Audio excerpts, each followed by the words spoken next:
বর্তমানে আজকে দুপুর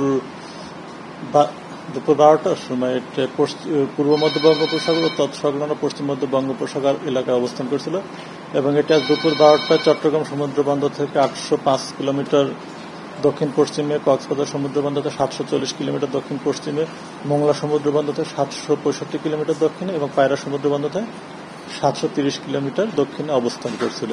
এটি আরো ঘনীভূত হয়ে উত্তর পূর্ব দিকে অগ্রসর হতে পারে।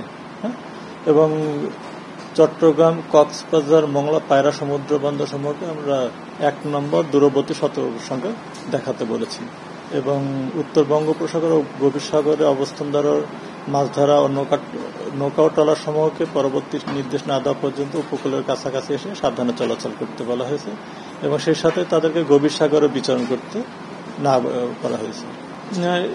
এই এটা এখন পর্যন্ত যে অবস্থা, এটা আগামীকালকে দুপুর নাগাদ এই নিম্নচাপটি ঘূর্ণিঝড়ের রূপ নেওয়ার সম্ভাবনা আছে এবং এর পরবর্তীতে এটা আরো ঘনীভূত হওয়ার সম্ভাবনা আছে এবং এই ইয়েটা মূলত 26 তারিখে রাত্রের দিকে এটা আমাদের উপকূল অতিক্রম করার সম্ভাবনা আছে এবং এটা এখন পর্যন্ত যে গতি প্রকৃতি দেখা যাচ্ছে সেটা বাংলাদেশের দক্ষিণ পশ্চিমাঞ্চল দিয়ে উপকূল অতিক্রম করার সম্ভাবনা আছে এবং এই ঘূর্ণিঝড়টার প্রভাবটা সারা দেশে পড়ার সম্ভাবনা আছে।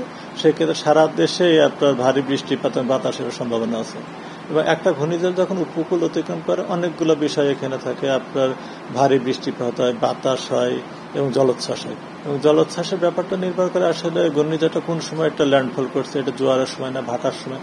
যদি জোয়ারের সময় হয় সেক্ষেত্রে তার জলোচ্ছ্বাসের পরিমাণটা বেড়ে যাবে, যদি ভাটার সময় হলে এটা তুলনামূলকভাবে কম হবে।